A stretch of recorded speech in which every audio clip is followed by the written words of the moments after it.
We're not a community anymore. Things change, I understand that. But sooner or later, families will come here again. You know, we want to live this kind of lifestyle, you know. Oh no, not home. It hasn't happened yet, but you never know. That guy is the one who burns down houses.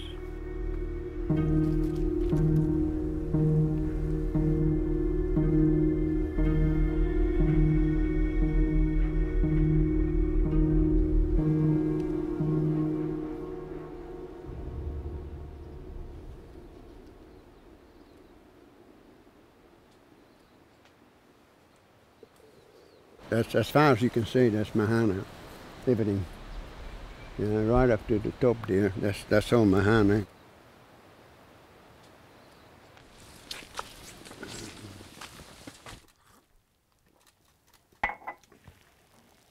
I don't say that Mahana is a paradise. You know, living here is not easy. Well, at the moment there's about 20 people that live here. And I would say about 2 teenagers. I've lived here approximately 35 years. The peak of Mahana would have been about 20 years ago. That's when it was a thriving community. Everything was done voluntary. People did everything on a voluntary basis. Nobody was compelled to do anything. In those days there was about between 60 and 70 people lived here in that heyday, 27 children.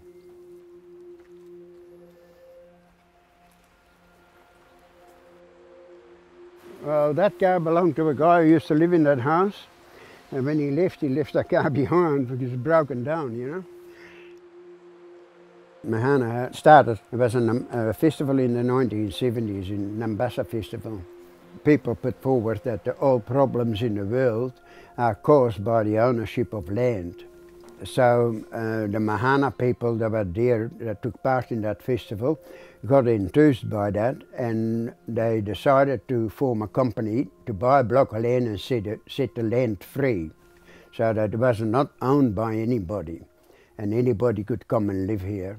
They took out a mortgage, and the mortgage was eventually paid off, and the land is now what they call freehold, an open community. Any person can be a member by signing the book, agree to these rules. You don't have to pay a fee. Yeah, there are hundreds of members of the Mahana society. They don't necessarily live here, but they agree with the rules and the object of the society. Of course, over the years, that philosophy is sort of been watered down by the ones who presently live here. The rot started about 12 years ago. People started drifting away, and the ones that stayed here, they want to change the rules and have the land only for themselves again, which again, as you can see, that creates the problem. They want to own it, it's theirs, and you can't come here.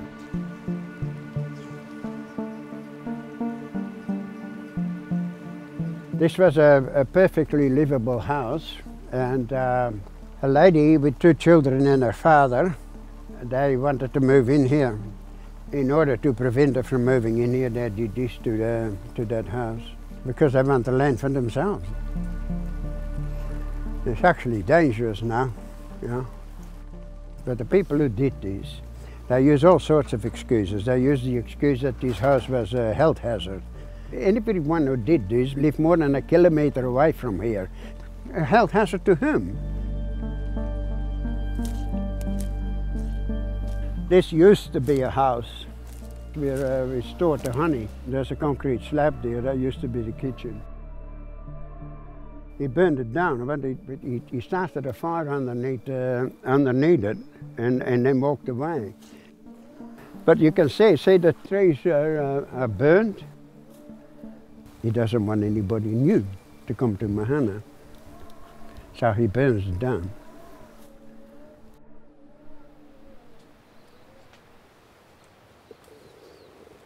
This is the old cookhouse.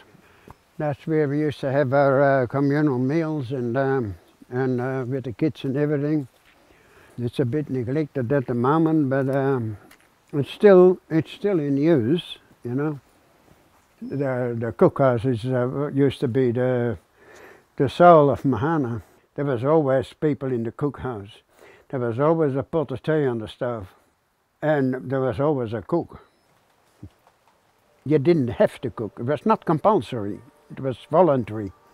We had visitors from America here that they found it incredible that worked. Really? Voluntary? You know, nobody has to. But I remember sitting here on a bench, and I had what I call a religious experience. I knew I had arrived at a place where I wanted to be, what I've been looking for all my life. I was living in Wellington previously. You live in a house in the street, you're a sitting duck. When you use marijuana, the police used to come every year and raid me. But eventually I thought, well, I don't want to work for society, I don't want to be part of society anymore. And eventually I came to Mahana. I didn't look for it consciously, but subconsciously I knew I had found what I wanted. This is where the kids used to measure how tall they are. And the names are still on it, you know. It makes me want them back.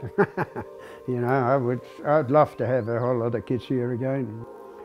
But the past is the past, and you can't bring it back, you know. You just have to look towards the future.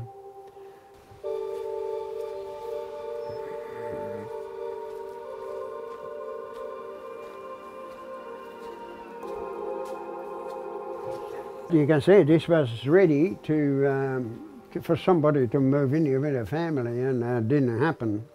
And I don't know exactly what the reason is.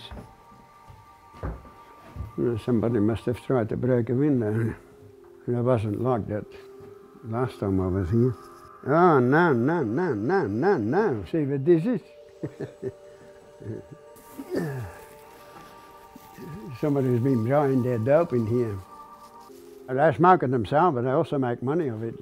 Some of them grow enormous amounts. That's one of the reasons they don't want people moving in, because they're scared of their plots.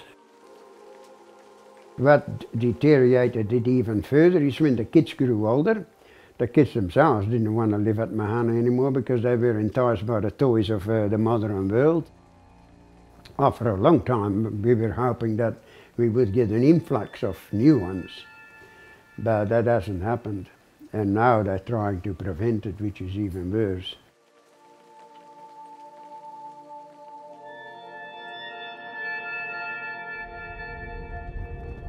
Usually I drive into town to go and see my granddaughter.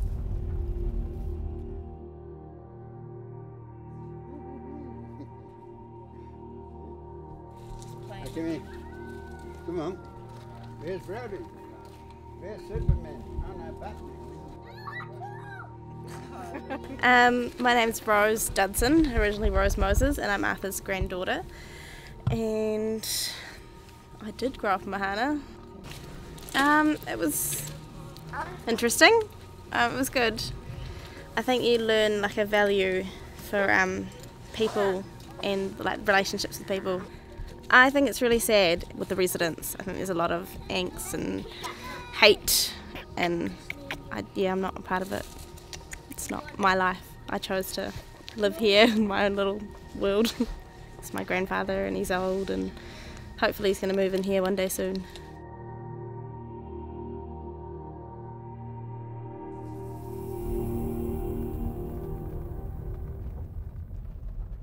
This is another resident of Mahana. He lives here. That's Dave Frisk is his name. We don't see eye to eye on lots of things, but you can go and talk to him. Hello. So you going to stop there, Arthur? What do you want?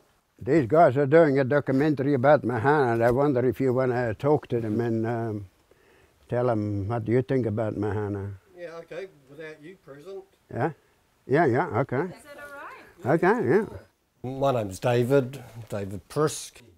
I love the freedom here. I love. I do enjoy the isolation. I enjoy the bush. I enjoy not having neighbouring houses that I can see. For the last 15 years, the place has been quite stable, the meetings have been well behaved. Some of the ones who own houses up the top, they grew up as children here. Now they've got their own children here, they've built their own houses. We've learned how to get along with each other. We tried to come up with a policy a number of years ago. We've got a two sort of tier structure. We have members who don't live here, and then we have resident members. Arthur's never liked, oh well, he'd like anyone to come in, because at the moment someone can come down and we haven't met them and they can sign a book and they get a life membership in Mahana. We had one example, we had some people wanting to move in just before Christmas. In Port Charles had been 3 houses burgled in a single night. The property where these people were living, a lot of the stolen stuff got found on their property. We stopped these people moving in and we've been slammed for that. There was a house deconstructed. Because there was no policy to say no to certain people moving in, it was seen as the only option to stop elements which we considered undesirable from moving in here. Arthur's got no children living here, he's got no family here, I've got a school-aged child here. Arthur doesn't seem to know anything about what a lot of us do. He doesn't have much in the way of relationships with the other residents here, so he's probably quite lonely. The cookhouse doesn't operate anymore. I mean, people just didn't have the energy to put into it, you know, that they had their own families raised, they were building houses. That just sort of died a natural death. There is a lot of interaction still among people, but it's not done in one particular place. And unless you've made friendships with those people, you don't sort of have the interaction with them.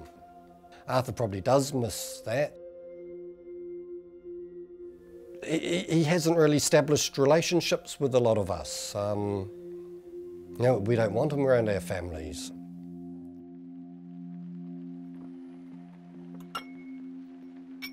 That's not dismantling, it is vandalism.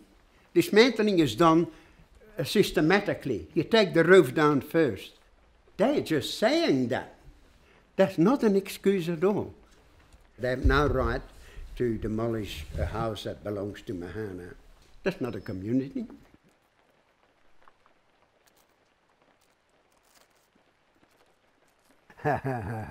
Loneliness is something I've never experienced in my life. My own company is satisfactory.